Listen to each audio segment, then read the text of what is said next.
अस्सलाम वालेकुम dear students and parents. मैं हूं आपका मेज़बान शाह फैसल और आप देख रहे हैं फैसल दीवान टीवी।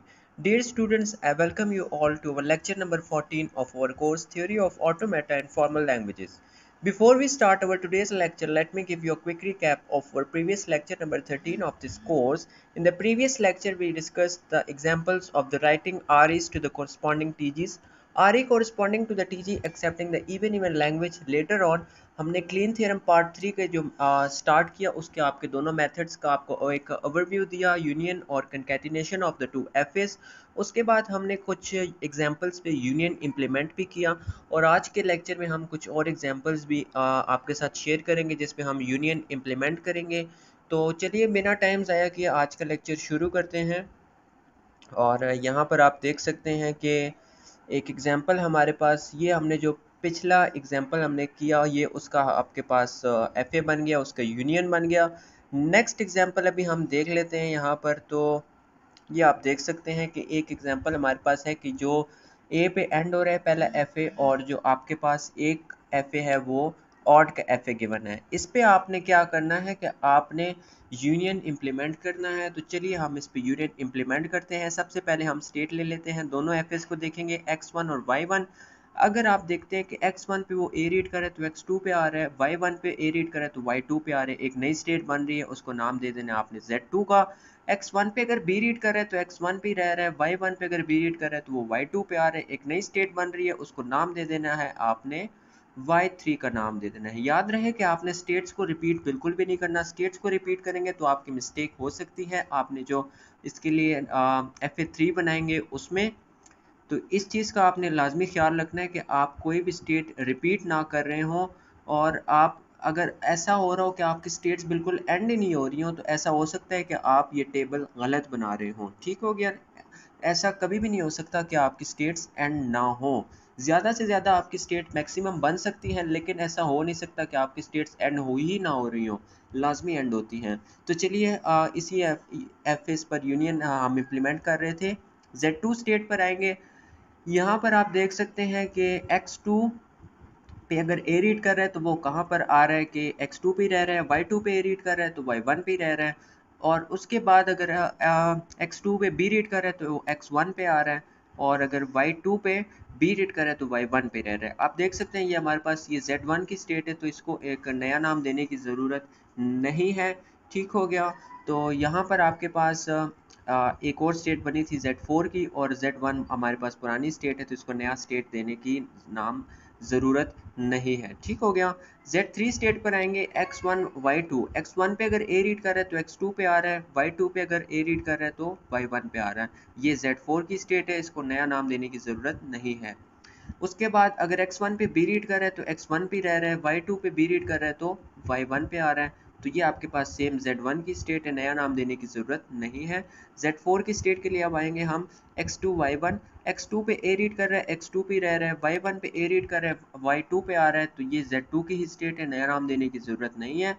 उसके बाद आप देखें अगर x2 पे b रीड कर रहा है तो x1 पे आ रहा है, y1 पे b रीड कर रहा है तो y2 पे आ रहा है। ये भी आपके पास आप देख सकते हैं Z3 की ही स्टेट है, इसको नया नाम देने की ज़रूरत नहीं है। तो आपके पास ये जो ट्रांजिशन है आपके पास टेबल एंड हो गया। तो अभी आप इसके लिए अगर FA बनाना चाहें तो आप बना सकते हैं। ये आप देख सकते हैं कि किस तरह से आप इसका FA बना सकते हैं। ये तो एक और बात आपको बता दें कि जो यूनियन है इसमें आप इनिशियल स्टेट का किस तरह से आपको पता चलता है कि ये आपके पास इनिशियल स्टेट या फाइनल स्टेट है। ठीक हो गया? इसके पास ये जो आपकी जो जिसमें जो पहली है ना, पहली एफए की पहले इनिशियल स्टेट, ये आपके पास इनिशियल स्टेट कंसिडर होगी। लेकिन फाइनल स्टेट में जिसमें भी आपके पास x2 या y2 आएगा वो आपके पास फाइनल स्टेट कंसिडर होगी।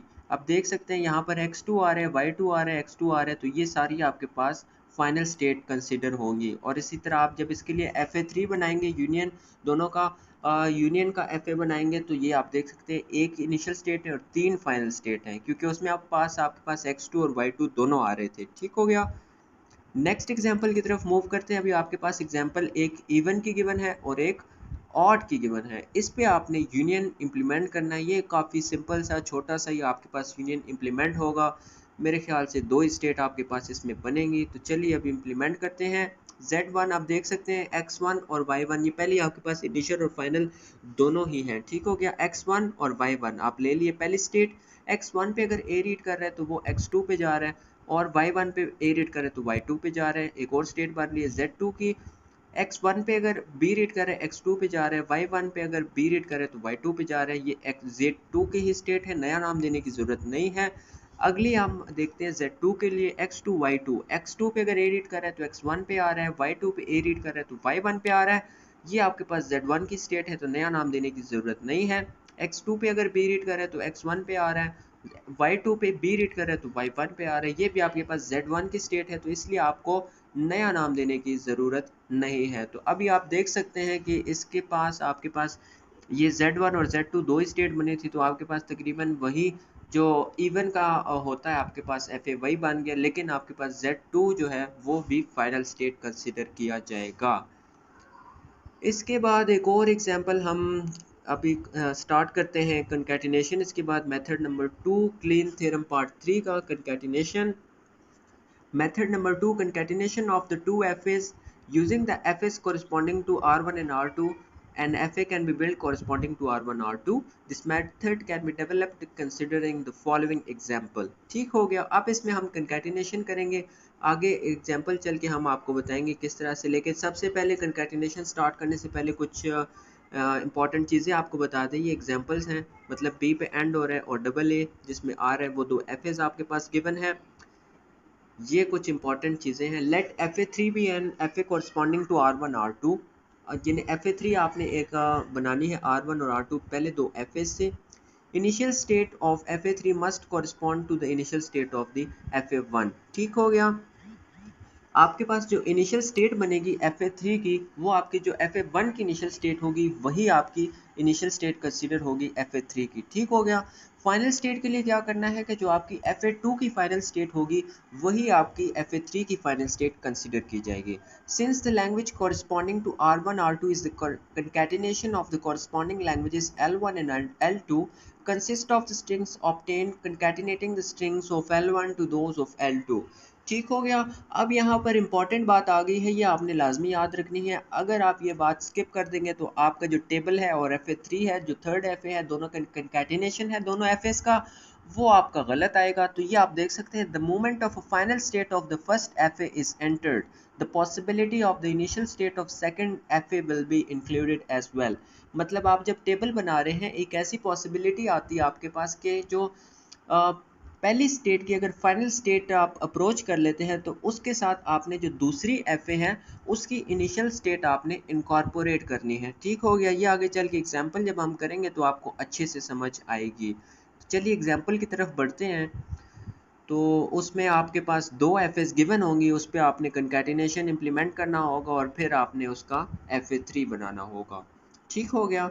लेकिन यहाँ पर पहले यूनियन में हम X1 और Y1 दोनों की इनिशियल स्टेट लेते थे। ठीक हो गया। लेकिन यहाँ पर कंकैटिनेशन में क्या करना है आपने कि जो FA1 की इनिशियल स्टेट है वही FA3 की इनिशियल स्टेट कंसीडर होगी। तो हम यहाँ पर सिर्फ एक ही लेंगे, X1 पहली FA की इनिशियल स्टेट। ठीक हो गया। X1 पे अगर वो A रीड करता है तो X1 पे रह रहा है, वो Z1 की स्टेट है। ठीक हो गया। उसको एक नया नाम देने की ज़रूरत नहीं है। उसके बाद अगर X1 पे B रीड कर रहा है तो वो X2 पे जा रहा है। अब आप देख सकते हैं कि यहाँ पर जो मेन इंपॉर्टेंट बात हमने आपको बताई थी, जो आपने याद रखनी है, अब FA1 पे है वो X1 पे B रीड कर रहा है, X2 पे जा रहा है। X2 FA1 की फाइनल स्टेट है। फाइनल स्टेट अप्रोच होगी है पहले FA की। जब पहले FA की आपकी फाइनल स्टेट अप्रोच होगी तो आपने क्या करना है कि जो आपके पास दूसरा FA होगा उसके इनिशियल स्टेट को उठा के यहाँ पर इनकॉर्पोरेट करना है, उसके साथ लिख देना है। तो ये एक न्यू स्टेट बन जाएगी Z2 की स्टेट। अब जब आप Z2 के लिए ट्रांजिशंस देखेंगे, ये देख सकते हैं X2 Y1। X2 पे जब वो A रीड कर रहा है तो X1 पे आ रहा है, Y1 पे A रीड कर रहा है Y2 पे आ रहा है, एक न्यू स्टेट बन रही है, Z3 का नाम दे रहे हैं उसको। अब अगर X2 पे B रीड कर रहा है तो X2 पे रह रहा है, Y1 पे B रीड कर रहा है तो वो Y1 पे ही रह रहा है। तो ये Z2 की ही स्टेट है, तो इसे एक नया नाम देने की ज़रूरत नहीं है। इसके बाद अगर आप Z3 के लिए ट्रांजिशन देखते हैं X1 और Y2, X1 पे अगर A रीड कर रहा है तो वो X1 पे ही रह रहा है, Y2 पे A रीड कर रहा है तो वो Y3 पे आ रहा है, एक न्यू स्टेट बन रही है, इसको आपने Z4 का नाम दे देना है। मतलब सीक्वेंशियल ऑर्डर में ही चल रहे हैं हम। उसके बाद अगर x1 पे वो b रीड कर रहा है तो वो x2 पे आ रहा है, y2 पे अगर b रीड कर रहा है तो वो y1 पे आ रहा है। ये इसको नया स्टेट की नाम देने की ज़रूरत नहीं है, आपके पास z2 की ही स्टेट है। उसके बाद z4 के लिए हमने देखना है x1 और y3। x1 पे अगर a रीड कर रहा है तो वो x1 पे रह रहा है, y3 पे a रीड कर रहा है तो वो y3 पे रह रहा है। तो ये आपके पास z4 की स्टेट बन गई है, तो इसको नया नाम देने की ज़रूरत नहीं है। x1 पे b रीड कर रहा है, x2 पे आ रहा है, फाइनल स्टेट रीच हो गई है। पहले दूसरे fa की इनिशियल स्टेट इनकॉर्पोरेट करनी है y1, y3 पे b रीड कर रहा है तो वो y3 पे रह रहा है। एक न्यू स्टेट बन गई है, z5 का नाम दे देना इसको। z5 के लिए अब देख रहे हैं तो x2 पे अगर वो b रीड कर रहा है तो आपके पास x1 पे आ रहा है, y1 पे अगर a रीड कर रहा है तो y2 पे आ रहा है, y3 पे a रीड कर रहा है तो y3 पे रह रहा है। एक न्यू स्टेट बन रही है, इसको नाम दे देना है आपने z6 का। अब b रीड करने के लिए आपके पास सारी स्टेट्स वही आ रही है z5 की, तो नया नाम देने की ज़रूरत नहीं है इसको। z6 पे अब चेक करेंगे x1 y2 y3। x1 पे अगर वो a रीड कर रहा है तो कहाँ आ रहा है, x1 पे। y2 पे a रीड कर रहा है, x1 पे आ रहा है। अब यहाँ पर गौर करने वाली बात यह है कि अगर x1 दो बार आ रहा है तो आपने रिपीट नहीं करना, एक ही बार लिखना है। ठीक हो गया। x1 और y2 पे a रीड करने के बाद वो दोनों बार x1 पे आ रहे हैं तो आपने एक ही बार लिखना है। ठीक हो गया। y3 पे a रीड करने के बाद y3 पे आ रहे हैं तो ये z4 की ही स्टेट है, इसे नया नाम देने की ज़रूरत नहीं है। अब x1 पे अगर वो आपके पास b रीड कर रहा है तो वो x2 पे जा रहा है। उसके साथ आपने क्या कर दिया है कि y1 की जो स्टेट थी वो इनकॉर्पोरेट कर दी, क्योंकि fa1 की फाइनल स्टेट वो अप्रोच हो रही थी, तो रूल आपने अप्लाई किया क्लीन थ्योरम पार्ट 3 का। ठीक हो गया। अब अगर y2 पे वो b रीड कर रहा है तो y1 पे जा रहा है, दो बार y1 आ रहा है, दो बार आपने नहीं लिखना, एक ही बार लिखना है। y3 पे b रीड करने के बाद y3 पे रह रहे हैं तो ये z5 की स्टेट है, आपको इसको एक नया नाम देने की ज़रूरत नहीं है। ठीक हो गया। अब इसके लिए अगर आप fa बनाते हैं तो ये कुछ इस तरह से fa3 बनेगा। z1 पे a रीड करने के बाद वो z1 पे रह रहा है तो सेल्फ लूप चल जाएगी। b रीड करने के बाद z2 पे जा रहा था, z2 पे a रीड करने के बाद z3 पे जा रहा है, और b रीड करने के बाद उसी पे रह रहा है तो सेल्फ लूप चलेगी। z3 पे a रीड करने के बाद z4 पे जा रहा है, z3 पे b रीड करने के बाद z2 पे जा रहा है। ठीक हो गया। z4 पे a रीड करने के बाद a पे रह रहा है तो सेल्फ लूप चल जाएगी, b रीड करने के बाद z5 पे जा रहा है। ठीक हो गया। z5 पे a रीड करने के बाद z6 पे जा रहा है, और b रीड करने के बाद z5 पे ही रह रहा है।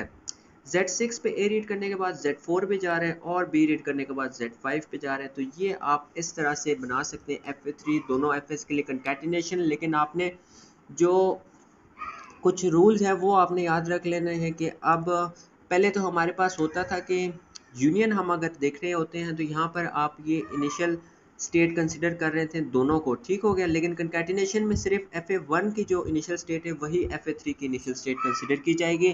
ठीक हो गया। और अगर फाइनल स्टेट हम किस तरह से डिटरमिन कर रहे थे fa3 के लिए, यूनियन में अगर x2 और y3 दोनों में से कोई एक ही आ रहा है तो उसको हम कर रहे थे कि ये फाइनल स्टेट होगी। लेकिन कंकैटिनेशन के केस में ऐसा नहीं है, fa2 की जो फाइनल स्टेट है वही fa3 की फाइनल स्टेट कंसिडर की जाएगी। और दूसरा एक मेन बात कंकैटिनेशन के लिए आपने ये याद रखनी है कि जब भी अगर आप पहले fa पर हैं और इनिशियल स्टेट से एक ट्रांजिशन करते हैं फाइनल स्टेट की तरफ, जब फाइनल स्टेट अप्रोच होगी तो इसके साथ आपने fa2 की जो इनिशियल स्टेट है वो इनकॉर्पोरेट करनी होगी। ये सिर्फ आपने कंकैटिनेशन के लिए बात याद रखनी है। ये चीज़ अगर आप नहीं करेंगे तो हो सकता है आपका fa3 गलत बने। आज के लेक्चर को समअप करते हैं। हमने आज के लेक्चर में क्या पढ़ा? Examples of the clean theorem part 3, method number 1 by the union, method number 2 concatenation. हमने एग्जांपल्स उस पे इम्प्लीमेंट किया, यूनियन को, कंकैटिनेशन को, दोनों का डिफरेंस क्या है, मेन बातें क्या है, वो सारी आपको बताई। Example of clean theorem part 3, concatenation of the FA, ये सारी चीज़ें हमने आज के लेक्चर में डिस्कस की, एक्सप्लेन की। होप सो कि आपको समझ आ गई होंगी। तो आने वाले लेक्चर्स में हम मज़ीद टॉपिक्स को कंटिन्यू करेंगे। होप सो आपको आज की सारी बातें समझ आ गई होंगी। फिल वक्त के लिए इतना ही। अपना ढेर सारा ख्याल रखिएगा, और लास्ट में हमारे चैनल का भी ख्याल रखिएगा। दोबारा हाजिर होंगे एक नई वीडियो के साथ। इजाज़त दीजिए। अल्लाह हाफिज़।